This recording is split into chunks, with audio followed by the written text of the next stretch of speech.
And we are back, and welcome to another episode of Triple Threat. I am Big Daddy. To my right, the California Kid, Hey yo, and the myth, the legend, the Pipe. Will soon become the newest citizen of Wakanda. I wish. But so how you guys been? alive, very much alive, Uh, sir. I'm alive as well, and for a wonderful night, let's just say I'm drinking some great amounts of Coca-Cola tonight. So thank y'all for calling me. Woohoo! I'm on vacation, so I'm celebrating. This is a mighty fine Coca-Cola. I feel you. I'm just coming off mine. Yeah. All right, guys. We got a lot of stuff to talk about. Let's get to it. First topic: Sure. the XFL's returning. A couple of weeks ago, Vince McMahon announced that he's going to try again with the XFL. He's going to try to put this all together within 2 years and start it back up in 2020. They said that it's supposed to start January 2020, right? Well, pretty much after the Super Bowl, right? Right. So that'll be like in February. Pretty much. Well, now that anything's possible, the fact that the Philadelphia Eagles won the Super Bowl, I guess we might as well start watching the XFL, right? I don't know. Well, you're looking at And yeah. good for him. Back in the day, I did watch the XFL. And watched it was on what was it on NBC? Well, it was part of NBC because I think like the president of NBC put in some money to Did do you the watch XFL. did you watch the 30 for 30 special about it? No, I didn't get a chance to watch that. I actually did watch that, and they ESPN 30, and it was like some things like it really could have been it, but of course at the time it's the event, he tried to go for that rated R like risque stuff, and I hope that he wisens up about that and just make it legit football. And somehow back then they really didn't showcase the rules. It was all about sex with the cheerleaders. So I hope it's legit. And I remember posting on Facebook about it and sharing that. I go like, can we please get a Macon team? I don't think Megan's that big enough for a team. I think we should because it beats you out. I mean, Atlanta's got the side of let's get somebody. Hell, even Georgia. Let Georgia get a team. I don't know, man. I mean, And it'd just be another. I really wish it was 2019, but 2020's cool. I'm glad. He's going for it because it's pretty obvious Triple H is going to be running that WWE anyway. So I'm excited. I'm definitely going to watch it. I don't know who's going to pick it up, what channel's going to pick it up, but when it's official, I'll be there. Well, I think if I remember correctly, it says that there's only 8 teams right now, and Vince is flipping the bill, and they haven't said anything about who's going to cover. Is it going to be on the network or not? Uh, Are you going to watch it? yeah, I'll probably watch like the first 2 or 3 games, depending on what team it is. But do I think he's gonna do better than the NFL? No. I mean, I just hope that the rules are better and don't do that whole shit with the nicknames on the jersey. Just have their last names. You don't need to do all that. well, the problem with the first one was, he hyped it up to the point where it didn't live up to much of the hype. I mean, Yeah. the way he was making it sound like it was like the coming of NFL Blitz. It made me feel like, because at the time, I think a year or so after, or before that, one of my favorite sports movies came out. Remember Any Given Sunday? Yep. And I thought, it's going to be that kind of drama and stuff. And so that kind of like, at the time, I wasn't even that big on football. I still watching that. And so, I don't know. It depends on where they're going to take it. Like, how legit is it going to be? But with that press conference, he's trying to make it sound like legit, even going so far saying like they're not going to hire people who've been arrested, and only hire folks that stand for the anthem and all that. So he's trying to make it a legit thing. I don't know how far or successful going to be, but you know what? It'll be a nice jolt to football, and or at least kill time till college football comes back. And here's the thing. If I'm Vince McMahon, the best strategy right now is look. You're making for anybody getting into the business and trying to break into this market. The idea is to just get in the market. Like last time, he wanted to go head to head with the NFL, which was crazy. I mean, that's just insane. That was stupid. I know. No, hold on. Let me finish. The problem here is that the issue here is that he tried to do that last time and it was crazy. And now that's why he's still getting flack right now from a lot of sports commentators and people getting on the air now and going at it about this thing. But here's how it works. If he wisens up and he goes for just trying to, you don't want, the market's already consumed. They've already got the pie. Which all you want is a piece of the pie. If you can get a piece of the pie, you're going to stay in business if you can get the right piece of the pie. His market should be like Pike was saying, the filler until you get to the between the times when there's no football, because there's a lot of fans who have nothing to do. They don't care. If you're a hardcore football fan, you don't care about basketball. You don't care about baseball. You want to watch football. But if you can't watch the international leagues. But if that's true what Pike's saying about they're going after the Super Bowl, that to me is kind of a waste. I think that's the genius part of it. That's the perfect time to do it after the Super Bowl. When the season is over, there's nothing left. People have been wanting the NFL to expand the season. People want the NFL to go longer. But then you run up against the NBA. That's what I'm saying. You want a piece of the pie. The hardcore football fans, if they're a football fan, I'm a wrestling fan. Okay, I love pro wrestling. I love some of the subsidiaries of pro wrestling. If anything, it probably would have been best if they did it like June, July, and August. Yeah, that's what I'm also thinking. A part of me was also thinking, like, get your piece of the pie, the market. Start this in, like, if it could be like anywhere. Memorial Day weekend is possible, or a June, or do a summer league kind of thing. It'd be kind of better because people probably get tired of Major League Baseball by then. But that's assuming that the fan. I don't know. MLB still got an audience. MLB has a pretty. I mean, they got an audience, but let's be honest. Baseball is way too long, and by August, people get tired of it. But see, I'm going to choose between the Braves and SFL. I'm picking Braves. Well, here's the problem. Depending on they win. Yeah, but here's the problem, gentlemen. Last time, last time the XFL was reaching for the NFL football fans, reaching for the NFL football fans at a time when the NFL was running. You see what I'm saying? The NFL football fans, not the multi-sport fans. I'm talking about the football fans. You need a solid base of audience. Your solid base of audience is going to be the hardcore football fans who don't care about other sports. I think that's the reason why he's doing it now, because he thinks because of the whole anthem game, which Vince can say that it's not about that, but it pretty much is. A lot of people are upset with the NFL over that, and I think Vince thinks that now's the time that it would be good to do the XFL again. Do I think it's worth the risk? No, I don't think that's worth the risk. Here's the pluses and minuses to bring the XFL back. Okay, I'll start with the positives. Okay, the positives to bring the XFL back is if you're really doing it with some common sense. You time it to a part of the year, to a section of the year that's not occupied by the NFL or college football.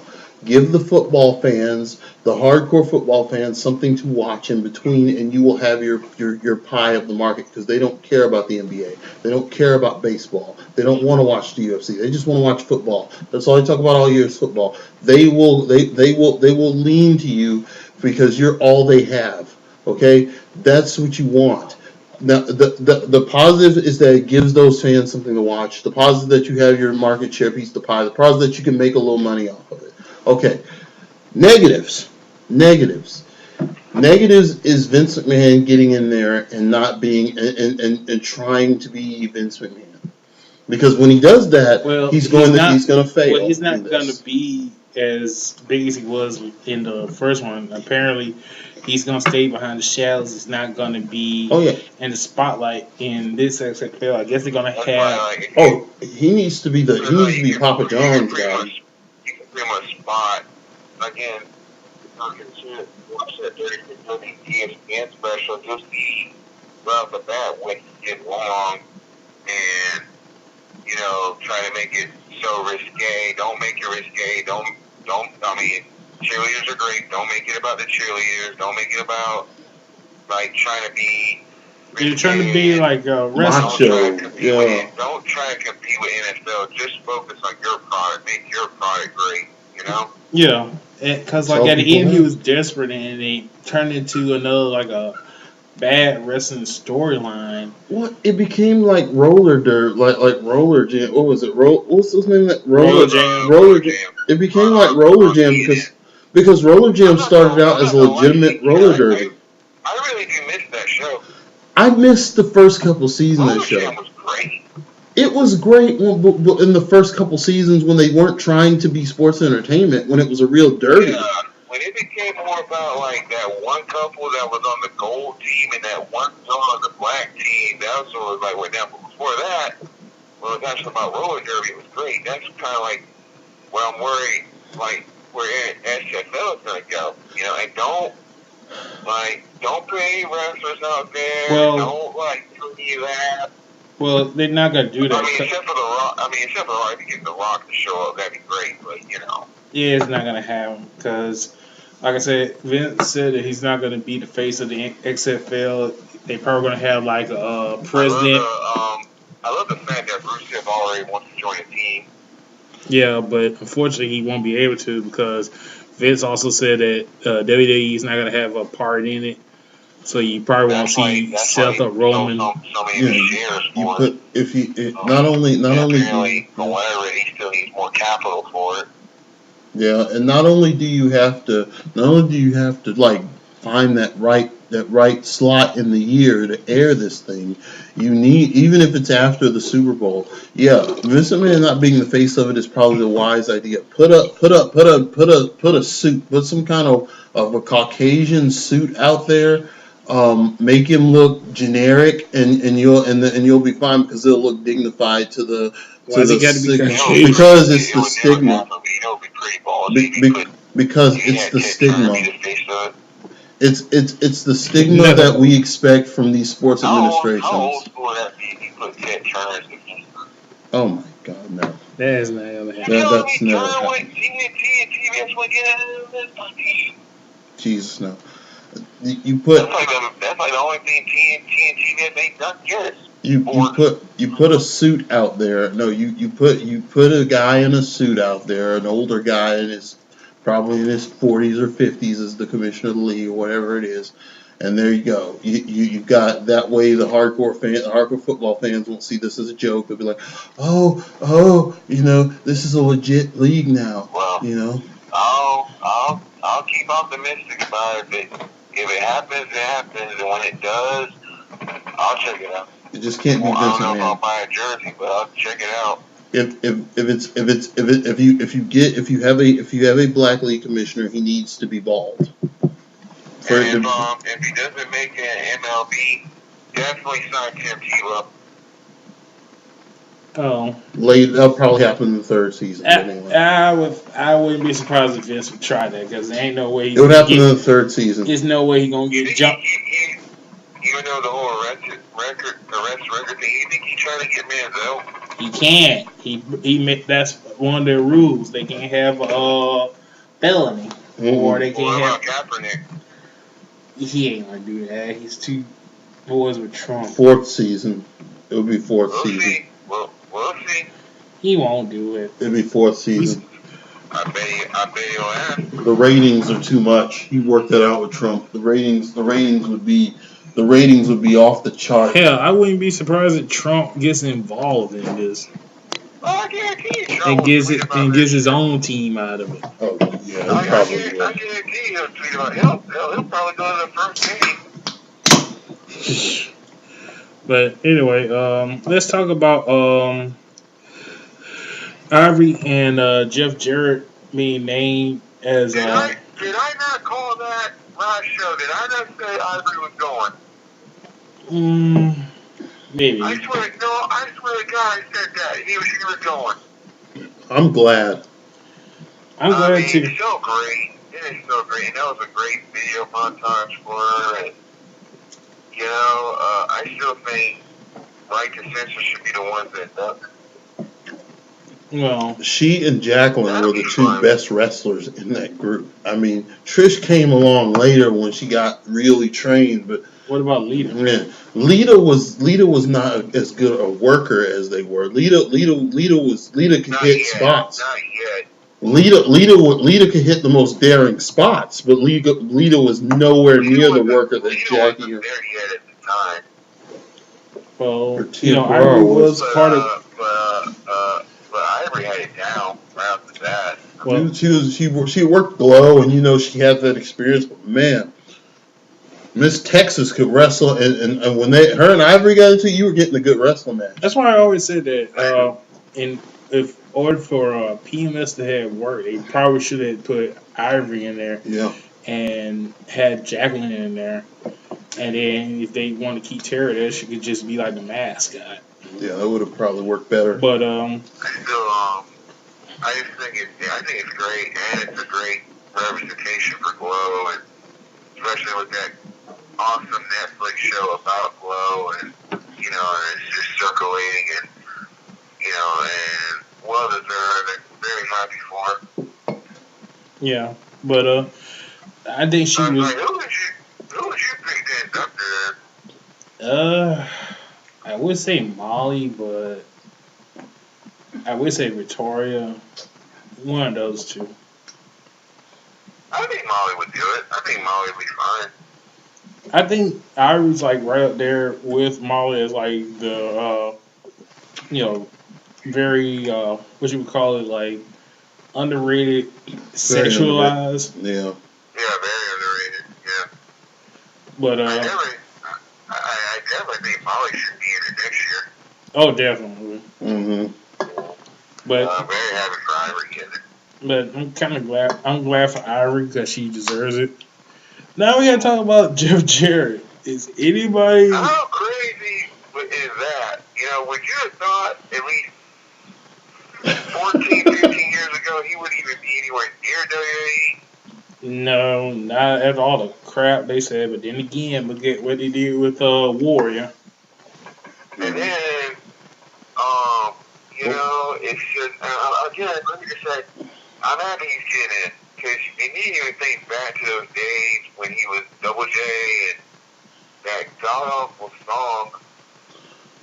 He was in great intercontinental title say matches. what you will about Jeff Jarrett, he may not have been as big as Ric Flair. He probably stole most of his gimmick from Ric Flair. But the guy, he was entertaining. He did. He tried his best to make sure he hated him. Yeah, the guy was good at what he did. He might didn't sell so many seats as what's his name said from the death of WCW, but TNA, he brought TNA and he brought it up to where it almost was a. It's because of him and his company. It was the first time I did see guys like AJ, Low-Key, and CM Punk, like all these guys I saw for the first time in TNA. Bobby Roode and Eric Young, all these guys, never heard of them until TNA. So, that's pretty wild.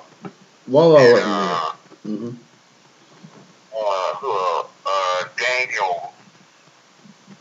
America's Most Wanted. Yeah. Yeah, America's Most Wanted. James Storm and Joe. Well, actually, I first heard of Joe in RH. I did. Well, I heard Joe. and TNA. Who else? I mean, resurrected the careers of guys like Raven. I mean, Further careers of Gail Kim, Tara. Yeah. Yeah, Tara. Oh God. Abyss. Oh yeah. Shit. I had someone I already forgot. Who did I think Abyss. of? Abyss. Yeah, Abyss. That was the first show I saw. Like his cup. TNA. First time I saw Amazing Red. And, Amazing Red, yeah. you know, he was Skipper. He was Sonny Siaki. Frank Kazarian. I mean, Chris Sabin, Alex Shelley. Yeah. R-Truth. Well, no, R-Truth, but he resurrected R-Truth in Demon. He made R-Truth NWA champion. Yeah. Exactly. You know, and People forget that he was an NWA champion. He was. Yeah, exactly. You know, and oh God, there's like so many Canadian. He's responsible for them getting those first spotlight. You know, and so this is a really cool moment. And you know, AJ's got to do that speech, right? I'm pretty sure they're probably going to get AJ to do it. I can't imagine anyone else doing this, honestly. No, I doubt Kurt Angle's going to do it. Yeah, it'd be kind of weird if Kurt Angle did it, right? Unless Scott Hall was in shape enough to do it. He and Scott had wars. I don't know, maybe Michaels? What, Shawn Michaels? Yeah. I don't think so. No. I think the best bet be AJ duck to him. Yeah. Because him and AJ are boys. Yeah. That's crazy, man. Jeff Jarrett, man. Here's a funny little story that's part of our own story that was funny. I remember back when we were doing Via Critical Submission, the show, and we were doing this on public access, and we were planning to do it as, you know, TNA at the time was having groups of fans kind of promote. So remember, you had to call in to tell them that you were setting up some kind of a fan promotion for TNA, and they would send you a fan pack, a box of stuff to hand out because they were doing guerrilla marketing at that time. So, funny, awkward story. I think I told you guys this a long time ago, but I called the line, but I didn't know what number I was calling, and I ended up on the phone with Jeff Jarrett. Because I don't know if you guys remember, because remember, Brandon was on the phone when I told you guys about this. And Jeff Jarrett, I was telling Jeff Jarrett that we were going to do a public access show. We were going to just show the merchandise on public access, and I was talking to him about, I forgot what I'd asked him about, but I asked him something about the possible, what we were able to do and what we weren't able to do. But one thing I remember about Jeff Jarrett, very cordial guy, man, and it was very cool to talk to him. He was very accepting of this fan who just called him from out of nowhere. You know what I mean? He was really cool about it, and he spoke with me for a little bit, and that was really nice of him. You know, so I mean, wow, you know, most people would just snub you off, you know, but Jeff actually talked to me, and that was pretty cool. Yeah. I like how someone, that is pretty cool. I like how someone on Facebook said, like, technically Jarrett's the first Bullet Club member to get in the Hall of Fame. Technically, that is true. I was like, that's great. He really is part of Bullet Club. Yeah, he joined Bullet Club for a while when AJ was there. Oh, Jesus. It happened. I mean, ain't that great? I guarantee he ain't going to be the last. I wonder how Finn Balor feels about that. I'm sure he's cool with it. It was his creation. Look how far it's gone. I'm sure he's fine. All right. He's got Balor Club. It's cool. Yeah. All right, guys. Congrats to Jarrett. You know, I'm sure it's gonna be a great speech. Yeah, that's probably going to be easy. I was gonna say, this is an interesting class this year, ain't it? Well, with Goldberg, the Dudleys, all of them controversial figures. Ivory, and Jarrett. I mean, who the hell else do you put in that group? Let's see. I think there's like 3 spots left. But geez, if you're gonna do controversy, you might as well. I mean, gosh, who else can put in there? Mike, let's go. Might as well put Mike Awesome in there. You're gonna get controversial. The big rumor now is the one of the biggest rumors has been for a while is Bam Bam Bigelow.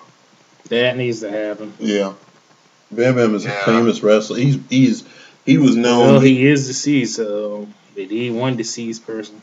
Yeah, they always do one deceased person. But Bam Bam deserves it. I think. Yeah. All right, guys, let's talk about the Elimination Chamber that's happening this Sunday as we record.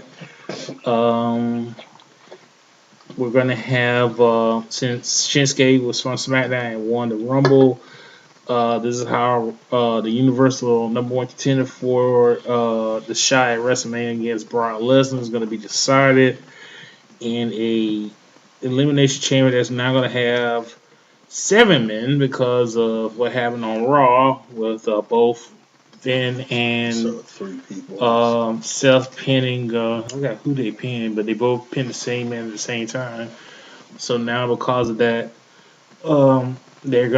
it's gonna start off with 3 men and 4 men will be locked in the chamber, and it's gonna be John Cena versus Elias, Braun Strowman, Roman Reigns, Miz, and Seth and Finn Balor. Honestly, the odd man in here is Elias. Yeah. I really do not know why he's in the Elimination Chamber. Which one was that? Elias. Elias is over. That is how much faith they have in him. He's over. He's really over. But the problem is, I think right now, of all of them, it seems like he's the least likely one. I think with him being in the chamber is the real victory. And he's not. To me, he's not over. I mean, he's got fanfare, but he's over enough. I mean, you talking about somebody over? It's Braun Strowman. Braun Strowman is over. I mean, every time he says that quote, there are people chanting, and even chanting with him with the whole walk with the he stands for walk with Elias. There's always the crowd chanting. Elias is only one big major act of something. Yeah, but I still won't say that he's over. I mean, no, like I'm saying he's only one act away from being over, really. Because if you want to talk about people more over than Elias, is Braun and Rusev. Oh yeah, Rusev's over. Yeah. I mean, it's like who's getting booed for now? It's like Elias or Roman at this point. But it's catching on because Elias, they like Elias's little lines. They like his lines because, come on, WWE means walk with Elias. Everybody loves that shit. Everybody's saying it. They boo him because he's still trying to be a heel. But if he went babyface, they would love him. Was I the only one kind of scratching their head when they did that whole thing with Elias and Strowman? And they had, I think that was a cello they had given Elias. Oh, yeah. I mean, Strowman. It felt very SNL-ish when Braun did that. It felt forced, but I thought it was. I applauded him for trying. I guess they're now they're gonna turn him face, but to me that's a bad mistake. I mean, it's like it feels kind of rushed. Like he does seem like just keep him like a monster. Just keep him like he was. Why does he have to be a face or a heel? He can be a tweener. Why does he got to be a face or a heel? It does seem like he has that kind of personality where I bet he is a funny guy. Well, he is if you looked at his Twitter account. He's a funny dude, but he can still. But make it more organic. That doesn't mean he has to be a good guy. That doesn't mean he has to be a good guy. If you watch Raw lately, they are letting him be more loose. Yeah. Yeah. I mean. And like, get these hands. Did you ever think that was gonna be a catchphrase? Get these hands. No. And only Braun can make that work. I mean. I still waiting for that. I'm not done with you shirt. I'm not finished with you shirt. But I love it. I love it. He called Brock Beastie Boy now. I mean, I was just cracking up at that shit. Like, okay, but hey, looking at Chamber, is it really that obvious that Roman's gonna win it? Yeah, it's pretty much obvious. It's sad. It pisses me off because Yeah, did you not watch Raw last night? We saw. I saw it. I mean, if Seth Rollins not proving he belongs to be in that match with Brock? Well, Seth Rollins, he made that gauntlet good. I mean, he had a I good mean, match with. how long was it? An hour and what? 5 minutes? Well, He had a good match with Roman, and he had a great match with Cena. I mean, just fantastic. I went on record saying this. The reason why they did that is because I think Vince sees what's going on here. He sees that right now there's so much pressure because you have three wrestlers who have changed the entire landscape of the business right now. In terms of competition, in terms of what they have in their arsenal. You got Kenny Omega out there putting on like 5-star matches.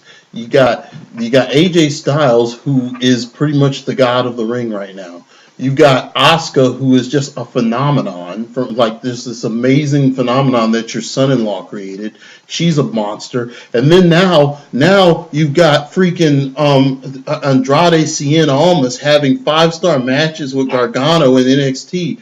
Your guy Seth Rollins. Seth Rollins is an amazing talent, and I think Vince saw that this guy rehab. This guy can still go. This guy is still money to me. I have to remind the fans that this is the guy. I really think that this was Vince's idea because he wanted to remind the fans that Seth Rollins is still worth watching. And I think that was a wise move. I think letting him do that was a wise move. But no disrespect to Seth, because I like Seth, but he doesn't need the title.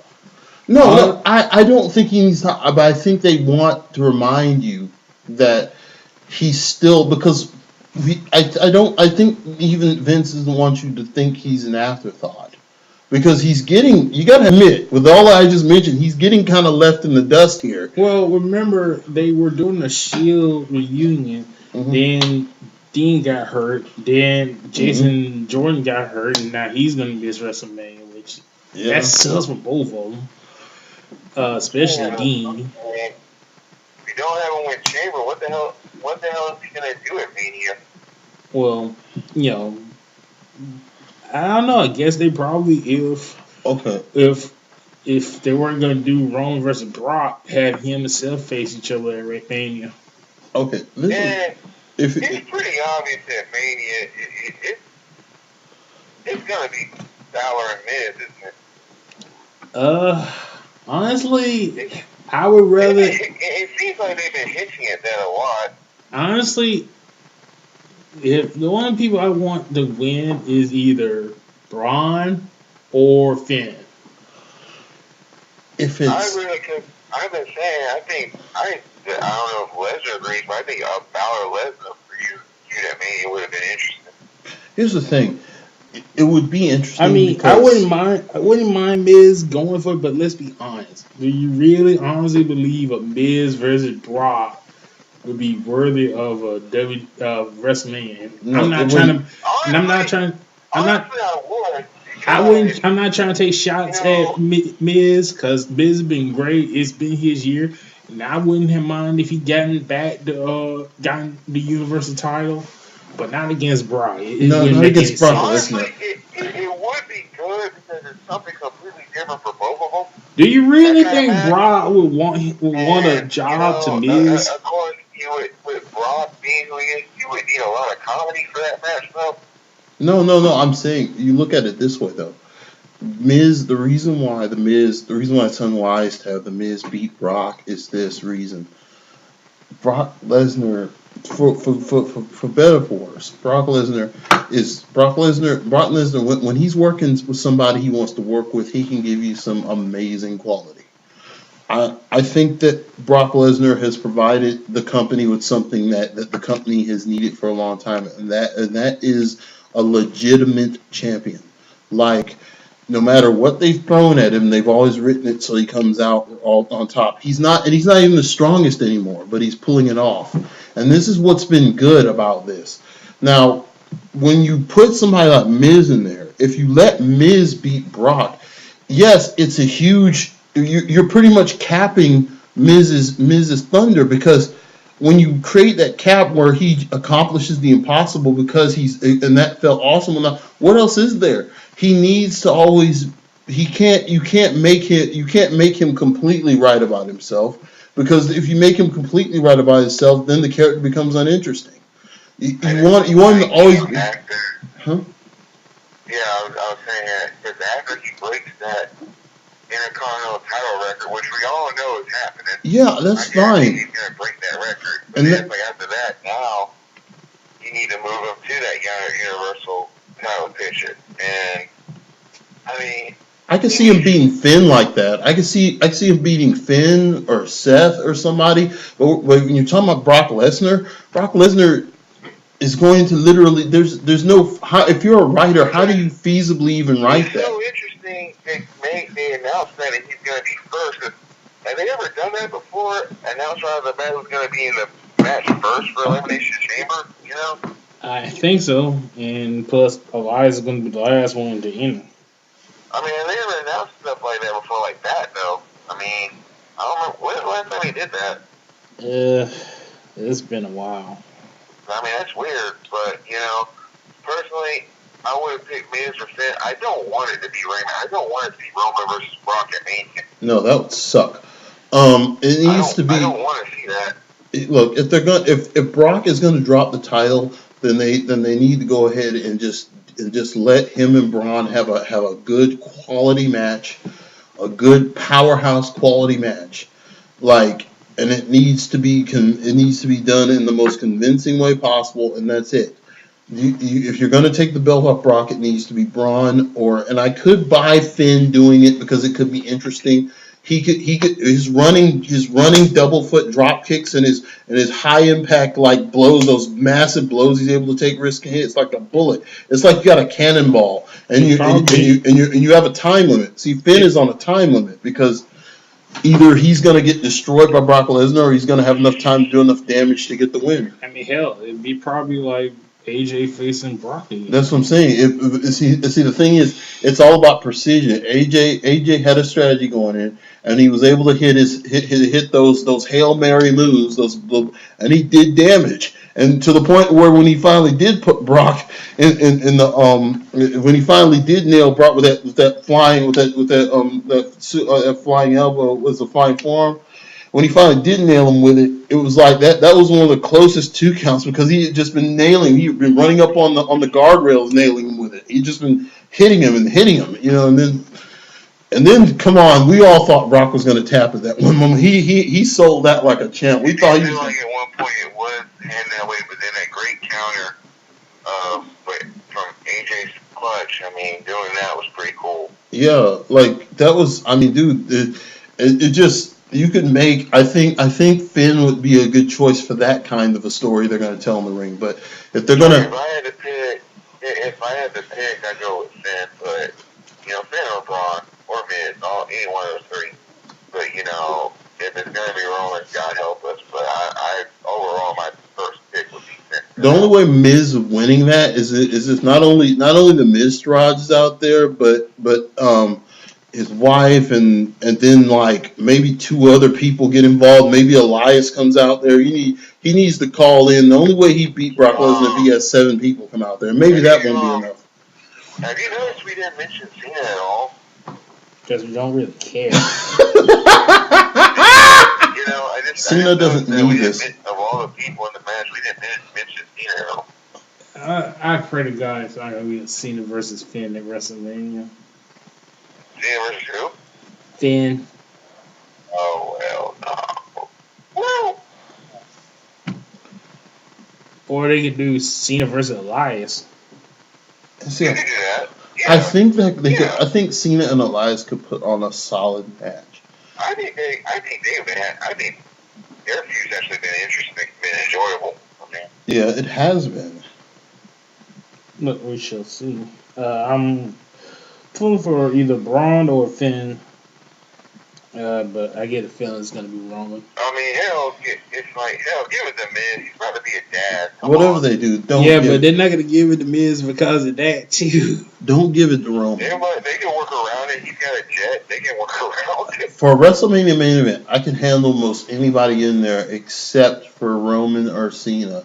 Like, Agreed. it could be anybody except Roman or Cena. Don't make it Roman or Cena. It could be, I'll take anybody else, not Roman or Don't do Cena. Roman versus Braun. They're just gonna boo it all over again. They're gonna boo it to hell, and Lesnar's not gonna sell for him, and Lesnar's gonna get out there and start suplexing, tell him I'm going over. We're not gonna have a money in the bank to save us. Yeah, it's like. So the only one that has one is Carmella. Exactly. So she still ain't used that damn thing. She better not use it on Oscar. I'm saying that right now. It ain't gonna work. She. When the hell is she gonna use that thing? If she ain't used it by now, she's gonna use it at Mania. Okay, this is what's gonna happen. If by some reason, and remember what I said. I said the only two people I see ever really beating Asuka at this point is probably Charlotte, and maybe Sasha. But if she challenges Charlotte, say Sasha. Say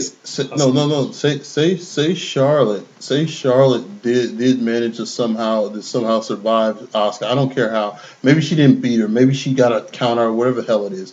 But what if she's so beat up and whatnot? Who do you think's going to cash in at that point? Who do you think's cashing in? Carmella's cashing in. Carmella's cashing in as soon as that. I believe that's what's going to happen. I think Asuka's going to call for, because she hadn't announced yet. She's going to call for Charlotte. Charlotte's going to find some way to worm out they're going to find a way to win the match or lose the match without losing the title. Huh? She had mentioned that, but then they got this whole match with her and Nia Jax Sunday. Well, we're about to get into that. She beat Nia. I'm not even worried about this. She beat Nia like 3 times. I want to talk about this. Going into the first ever Women's Elimination Chamber match, which is going to have Bayley, Mandy Rose, Mickie James, Sonya Deville, Sasha Banks, and Alexa Bliss for the women's title. Right quick, what did you think of that rant she did? What do you think of that rant Alexa did to Kurt? I'm sorry, what? What do you think of that rant Alexa Bliss did to Kurt Angle? What rant? How she had to be the one to defend her title at the Chamber. What did she do? Did you watch Raw? Remember she asked Kurt, like, why does she have to be the one? Oh, I remember this. Yeah, I remember this. Because if you notice, yeah, she had to defend her title, but she actually made some good points. But it's interesting she said that because the whole thing, like how she has to do that at Chamber, but Rock doesn't.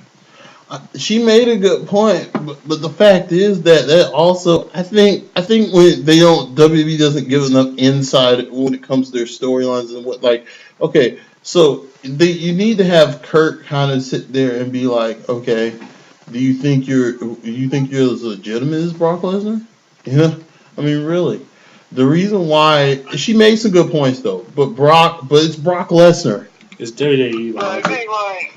I think Brock really shouldn't be in that match though. It's WWE logic. But his manager is Paul Heyman, so that's why he's not in the match. Yeah. I guess. But the thing I want to say is, as we brought up, Asuka's facing Nia Jax, and the stipulation is, if Nia wins, she get added to the title match at WrestleMania, making it a triple threat match. Which, honestly, to me, I understand what WWE is doing. They're trying to get more for Asuka to build her up to Mania, but why isn't Nia in the Elimination Chamber? Unless they don't think that she's ready for the Elimination Chamber. I think she got out of NXT too early, and she's not been ready for anything they've done. Well, there's a lot of women that are NXT. I mean, I said Alexa Bliss left NXT too early. Carmella, Nia, who else? Dana Brooke left too early. Yeah, Dana got out of there way too early. And honestly, the what's it the two not the two chicks from the Riot Squad. Well, Ruby Riot Yeah, Ruby got out there too quick. and what's her name? Sarah Logan. Yeah. And Mandy Rose and Sonya Deville should went to NXT. I don't know why the hell they're on the main roster. I have no idea. It's crowded. The main roster. The main roster is crowded. Honestly, if you had Bailey, Sasha, Charlotte, and Becky, and then Mickey James, that'd be a deep chamber match. That'd be fine. But I guess they didn't think Nia was ready for the chamber. That's why they threw it with Oscar. Yeah, I'm sure there's a reason they didn't put her in there. There's a good reason they didn't put Nia Jax in that chamber. Like something important. I'm sure it was something. There was a good reason why they didn't do it. I'm certain there was a good reason they didn't do that. And then with Asuka, like I said, this is going to be one of those. I think Asuka's going to try to work it like an Aja Kong versus Manami Toyota, and they're going to get out there and have a little battle. Hopefully, it's that good. Do you think that Sonya and Mandy's gonna be ready for the chamber? Like of all the new people on that roster, I think in terms of ability, Sonya Deville's ready more than any of them at this point. I think I get her being in the chamber. That makes sense, but no. But like Mandy is just the face. She ain't ready for it yet. So you saw it on Monday with that match. I mean, it was Box City. Oh, yeah, it was, yeah. There was like way too many mistakes in that match. Oh, it was disaster. I mean, not bad. I don't know what it is, but Sonya Deville and Mickey James should not be wrestling each other. It gets bad when those two wrestlers go. Why? To me, the botches? Botches, I thought that the other week, I thought Sonya was going to kill Mickey James at one point the way she kept fucking her up. Ooh.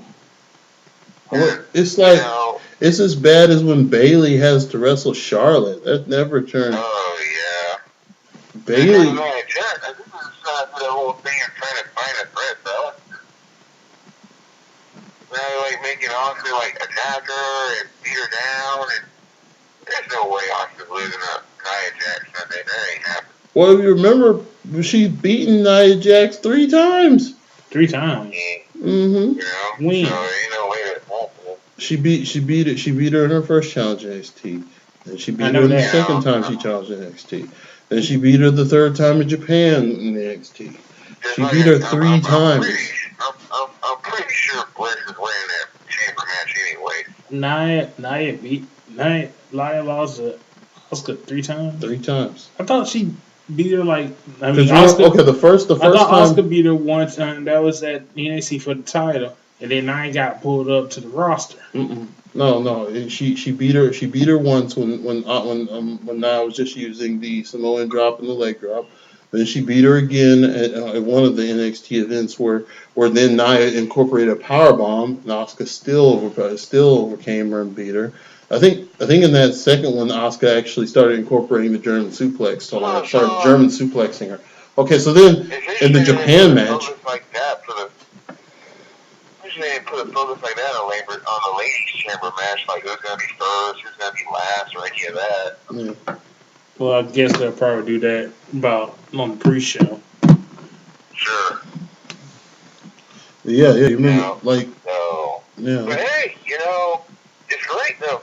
A female chamber match. I mean, you ever thought you'd ever see that? No, but like I said, I would have preferred if it would be Becky and Bailey, Sasha, Charlotte, and Mickey, and Lessa, but you gotta get what you can. No Naomi? Give Naomi 2 more years, or a year more, before putting her in there. But then again, I would put her in there instead of Mandy Rose. Yeah, Well, there you go. But We shall see. I think Alyssa's going to retain and Oscar's going to win. I mean, you think anything's gonna happen with Ronda signing that contract? No. I think they're just doing it just to try to get people to come to the Well, somebody's show. got to come out there and start talking some shit. Well, who? I mean, I don't know if who. Oscar's Do I look like I work for the writing department? I don't know who. I'm just saying, you keep making a big deal about her signing the contract. Whenever they do this signing contract shit, somebody usually pops up. No shit. Hell, maybe Stephanie McMahon will pop up and say some shit. Well, of course, Stephanie McMahon's going to. She lives to talk shit to people. Yeah. But let's head on to bit of news. After May is going to be a co-op pay-per-view. No more singular Raw or SmackDown pay-per-views. It's going to be a joint pay-per-view. What's the point of even doing a brand split thing if you're just going to end up doing co-op paper? It's WWE, man. What did you expect? I mean, are they going to be doing a draft after Mania anyway? I don't know, maybe. And normally that's what happens. I mean, having said that, well, is it true the other rumor though that the pay-per-views are going to start being 4 hours each now? I hope not. Jeez, that'll be awful. I mean, it's bad enough.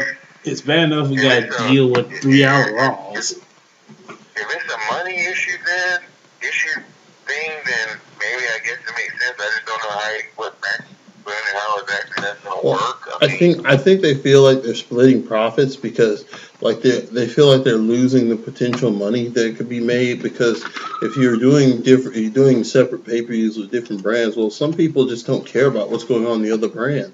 So that's a curse right there. Yeah. You start bringing back the pay-per-view fast lane, and then there's going to be pay-per-views now. You know what I'm saying? But then both fan bases will tune into a pay-per-view because their brand is on it. Like if you have two, this is why I never thought the brand split was a great idea because it splits your audience. So basically, half your audience will watch one pay-per-view, the other half watch the other, but you're losing money ultimately when you could have both fan bases watch the same pay-per-view every time. I mean, it makes no sense. I wonder if it's going to end up being like that because a lot of people don't show up on SmackDown the other way around. It's just going to be everyone the same show over again. Like, I'll tell you this. Before Braun was hot and before Asuka hit Raw, I didn't care about what was going on in Raw. I only watched SmackDown.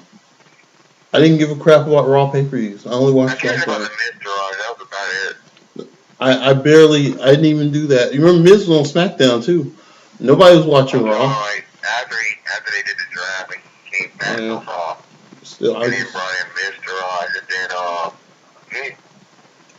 But then around that time, with the Oscar thing and Braun, and then Elias started getting hot, I watch Raw now because I have a reason to watch. Yeah, because I'll watch a season.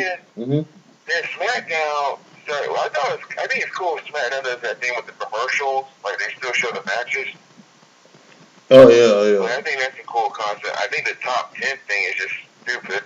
Yeah, that really is dumb as hell. That's a waste of time. Ain't no way that shit's legit. That's a waste of time. Am I really supposed to leave Ty Dillinger at number 10? I'm really supposed to leave the Usos or like 7 and Becky Lynch at 8. I'm really supposed to believe that? It's like, and then they made it into a storyline. Like, I'm going to get that shit out of my. Oh God! And that shit with Muhammad. I mean, I want to say wrong song. Jinder Mahal. And now you're making it into a storyline because Randy Orton was in the top 10. He's trying to say, oh, Bobby put himself as number 1, but he didn't put Randy on his list. Why don't you admit it, Bobby? You're scared of Randy Orton. Like, tell me, Jinder Mahal doesn't tell me that. Why don't you admit it, Bobby? You're scared of Randy. That's a good impression. What are you supposed to? It's like Jinder Mahal. What you supposed to be like the new shining light in SmackDown? Now you doing this shit? Yeah, who he was not. Oh, I know what we could talk about. What you guys thought about the whole Booker T and Cody, not Cody, but what's his The name? whole thing where Booker T said was gonna beat the crap out of him. Yeah, I knew that. I knew that was bullshit. well, I knew it was too, because Booker T, I would think, know better to say that he's going to beat Corey Graves when he sees him. I mean, didn't Alberto Real get kicked out of WWE for beating up somebody because somebody said something racial to him? Well, he beat up some guy in the backstage who said some dumb racist shit. Yeah, but he got kicked out because the dude was But throwing then the again, suit. that was like maybe strike 15 for Del Rio. Nobody in WWE likes Del Rio. But come on, man, with it being a public trade company, it probably is bad that some dude will go on a podcast and tell that he's going to beat the crap out of him when you see him. That was just Booker T trying to get hype because they didn't want him to be on the Raw announce team anymore. I mean, I Like, it's 9 times out of 10, if I had to choose between Coach or Booker T, I'm picking Coach for that. You thinking Coach? I'm picking Coach over Booker T for that. Would you pick Booker T over Coach? Yes, I would. Really? Yes. Deacon, who would you pick, Booker T or Coach for that Raw announce team? Jesus, that Raw announce team needs to be completely refurbished. I mean, come on, we all know. You could put they need it because it's only because Morrow won't come back, but you should have Morrow. I love him on NXT, but you need Morrow Ronaldo on Raw. Well, that didn't answer the question at all. I don't care about either of them. We don't need like a logic basis. We just want you to pick who. Okay, so basically Booker T is I'd say Book. He has more personality than Coach. But he kept fucking up a lot. He did, and he's overly sensitive. Coach is okay. I don't really have a problem with Coach doing it. I'm kind of indifferent because I don't dislike either. Mm-hmm. But to be fair, I get what you're saying. I miss Morrow too. Morrow did his thing, but I'm tired of all this. Like, okay, these announce teams have been having tension. Like, I remember when Booker T had heat with what's that other guy's name? The other black guy's name. Talking about Byron. Byron, yeah, Booker T had all that heat with Byron talking about oh, you fucking up again. I've never liked Byron.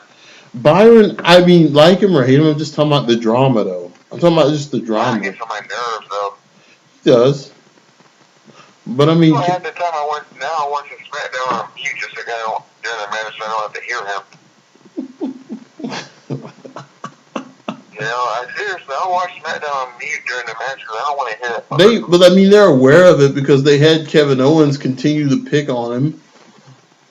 Didn't Daniel Bryan destroy him at one point? Yeah, he did. Oh, I think it's purposely done. Going with what Dad saying earlier, it was a fun little thing. What they did, we knew it was a shoot. Got people talking, but I mean, obviously Booker T wasn't gonna kick it. I mean, Booker T's known for fighting. He did kick. Who won that fight? Him or Batista? He won it. Booker T won it. I think so. He beat up Batista. Yeah, Booker T could have easily kicked Corey Graves' ass, but we knew it was a shoot. I mean, we knew it was a shoot. But it was a fun thing to see people online on social media go crazy about. Yeah. Like, go on Facebook going, oh my god, Booker T wants to kick Corey Graves. It's like, shut up, dude. Yeah, it won't happen. Okay, we'll end on this. Let's talk about Black Panther. Came out this week. Sure. And like I say, 10 out of 10. Very great movie. 10 out of 10. We saw your Instagram. Shut up. Well, not everybody else. And your Facebook. You say the same thing on your Facebook and Instagram. Well, I'm teasing. 10 out of 10. It was fantastic. Great movie, great story, and You know what? The one thing that was good about it, it was funny. Yeah, it had comedy. Mix of comedy, that Mississippi. the little sister was just had me rolling. Oh, she was great. I'm talking about when she was dissing him about the sandals, and I took Nancy, shout out to my wife Nancy, and our nephew Hale, and he was cracking up with that part, and he started quoting with the sandals going, "What are those?" That was great.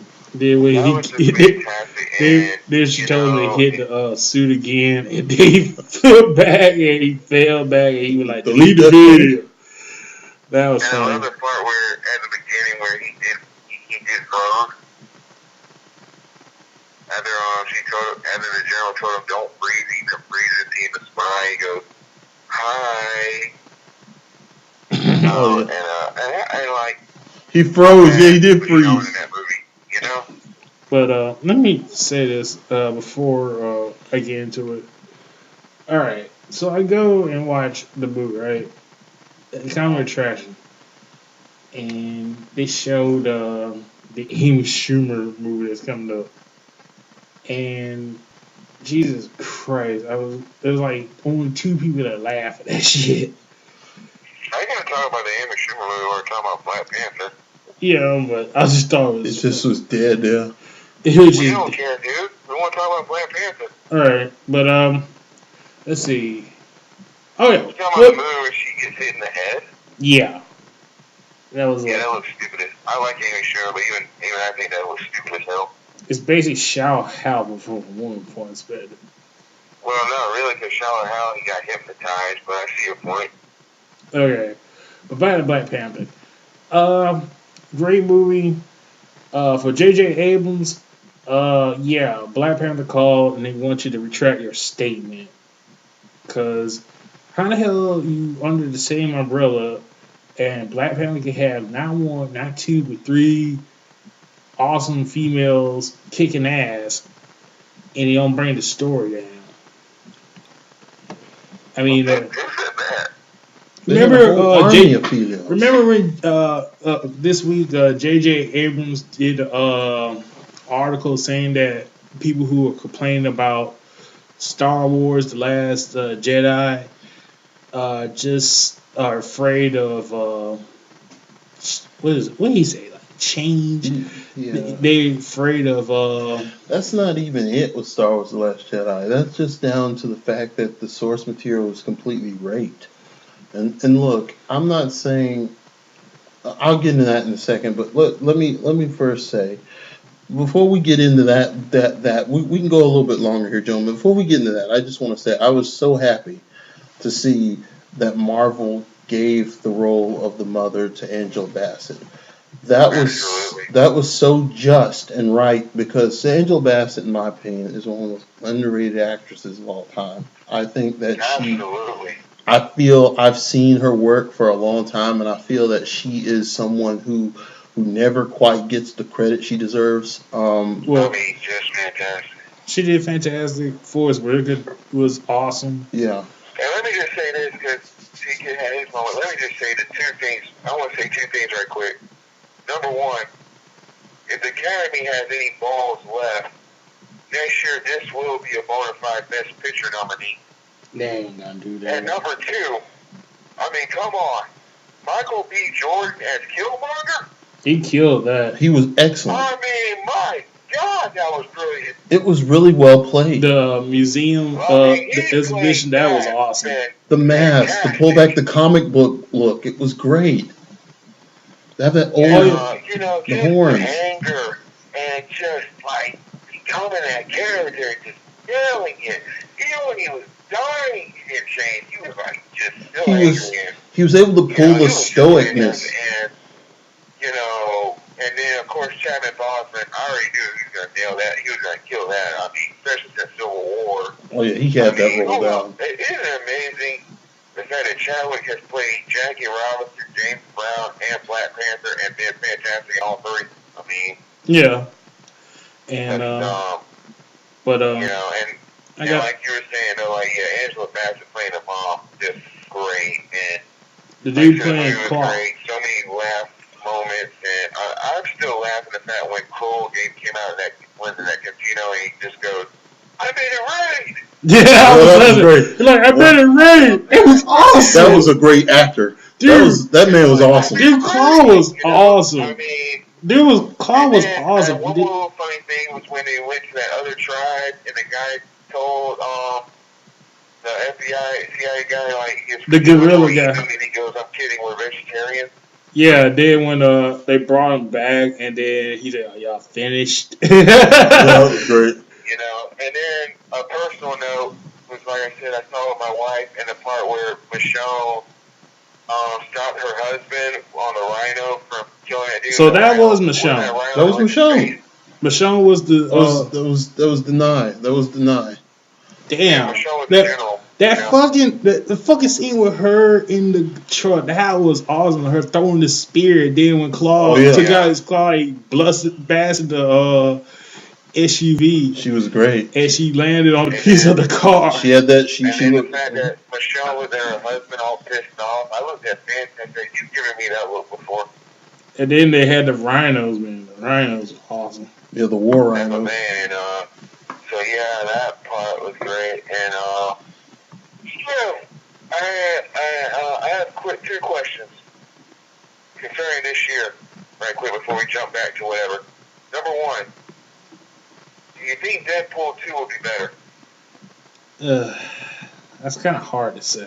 Hard to say. And now the second question, do you think Infinity War will be better?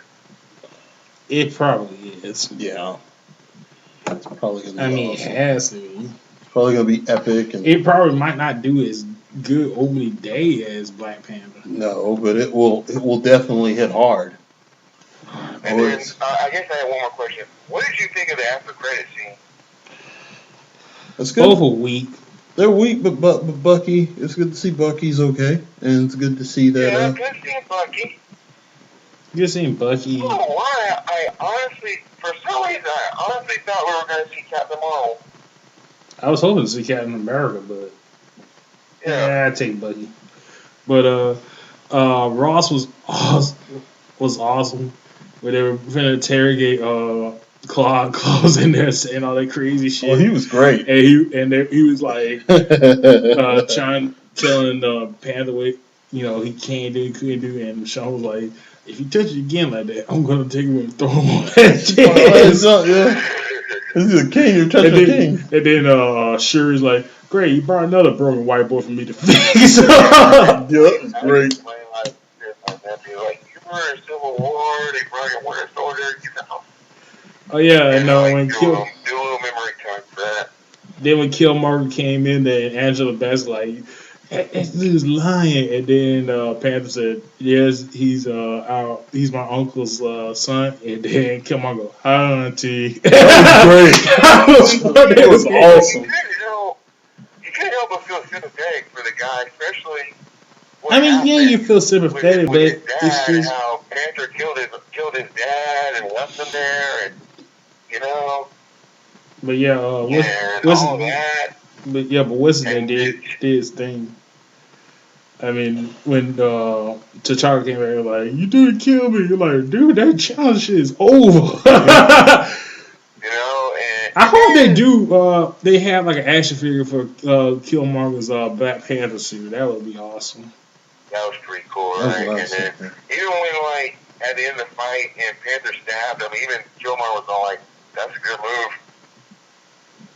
And he's like, he just could not turn it off. He was just, the anger just consumed. Even Panther, even Chicago was all like, we can save you and all that. He didn't want any of it. He said, he was just saying he wasn't going to change, Yeah. And then he pulled it out of him. They stabbed him so easy. So sad. And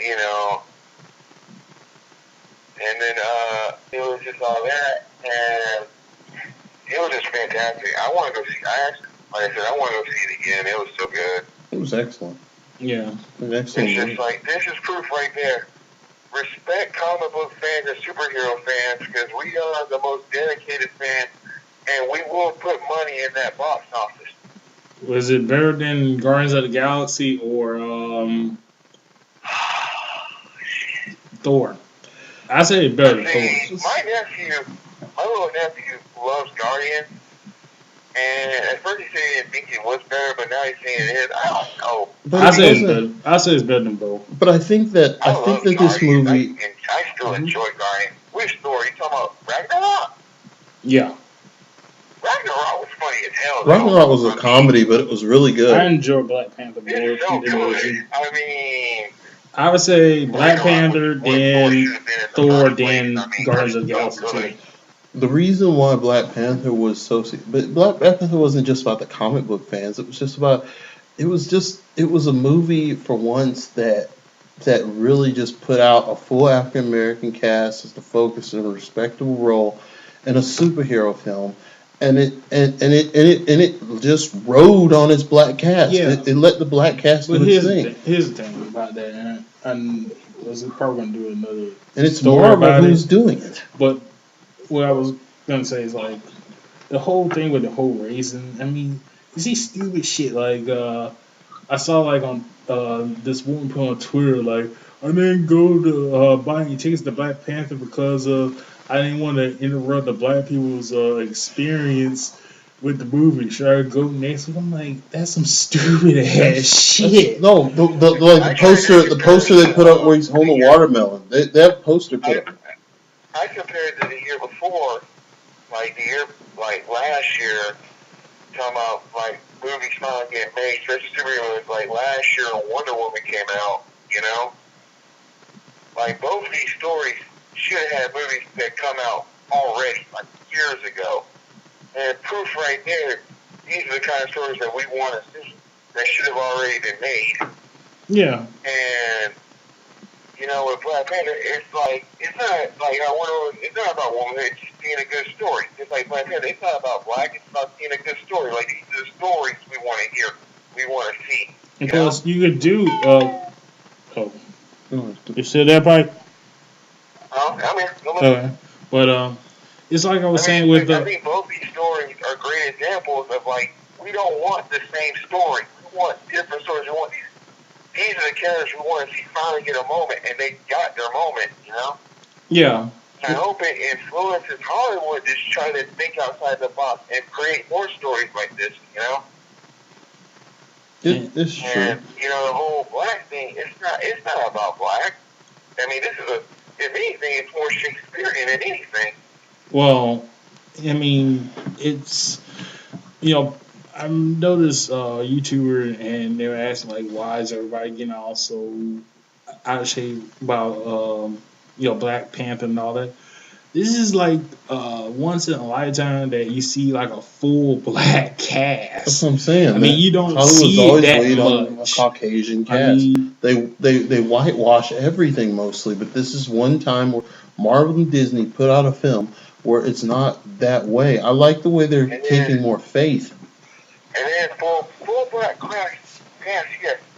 But don't say like first black superhero shit. Don't say that. No, he is not. I hate it when they say that. We have had that. This is not the first black superhero movie. No, Blade. That's what I'm saying. Blade, Spawn. I'll go as far, even though it's kind of comical, but it still had a good message. I'll go as far as to say Meteor Man. I knew you were gonna say that. It was not that funny. I wasn't saying that it's bad. People think that movie was like, it was awesome. Robert Townsend did a great job, and it was. See, the thing is, I was gonna say Blank Man. That's a comedy. That was a comedy. That's outright. That's what you call. That's what you call a spoof. Hancock. That was Hancock a spoof too. Hancock, but still. But it had an all-star black cast, and that's why people were going crazy because you rarely get to see that, and that rarely do it just. And in this, I mean, yeah, they poke fun of Ross, but they still have scenes where he was a badass, especially when he was flying the plane and all that.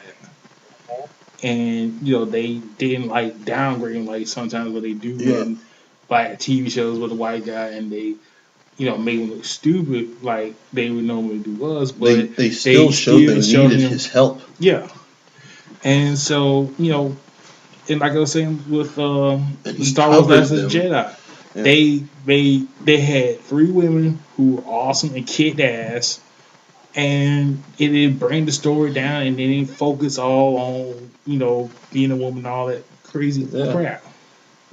I mean, when you do that, I'm okay with it. It doesn't hinder the story. It doesn't bring it down. Yeah, it doesn't crap on the the concept. But it was a pretty good movie, and I can't wait for Infinity War.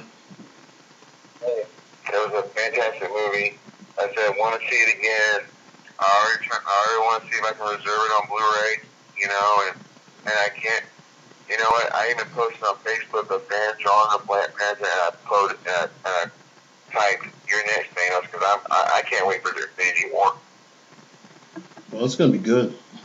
I know Infinity War is gonna be epic and dramatic. I can already tell some people ain't coming back after Infinity War.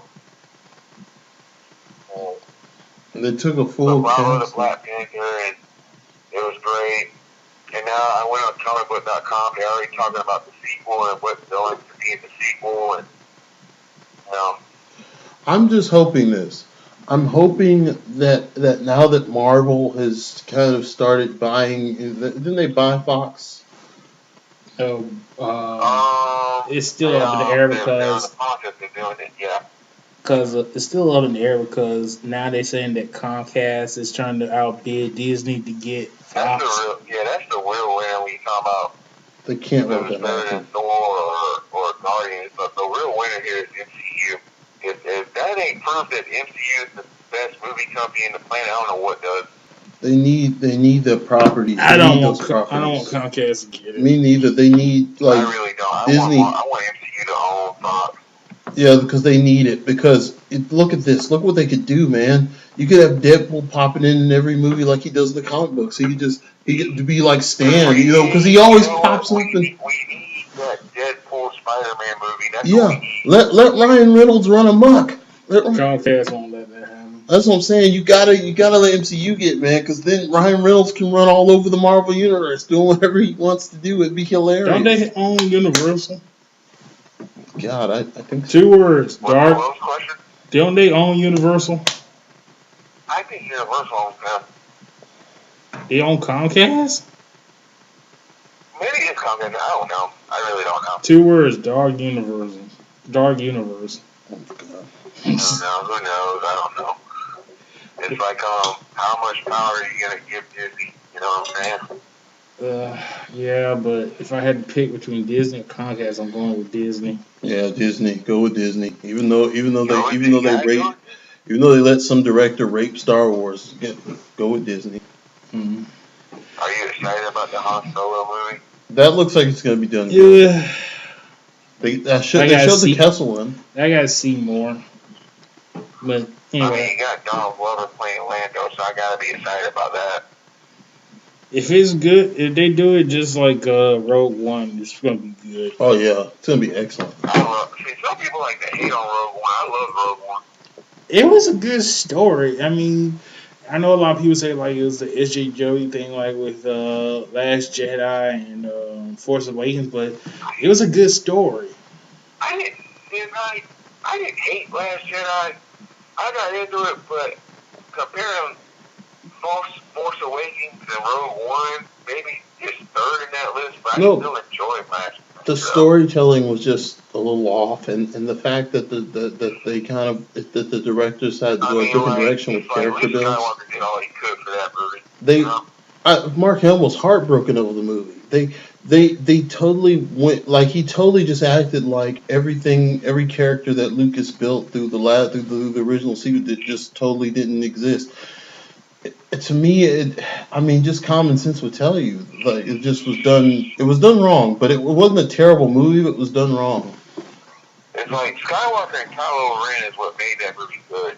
Yeah, it's sad because like it just did like a lot of miscues, a lot of questionable things that need to be explained. Well, he didn't stick with the story. He kind of left the story in the dust for shock. He tried to go for shock value, left the story, forgot about the story. They were really trying to put it into things. Let me say this: if you want to see how it really should have been done, go look at how it should have ended Star Wars: Last Jedi. That's how it's supposed to have been. Yeah. Yeah. Well, that's it for this episode of Triple Threat. I'd like to thank California Kid and the Pike. Please subscribe, like on not Facebook, but on YouTube. Subscribe and tell everybody. Hey, rock the bell, and we will see you later. Peace out. Alright, go to sleep.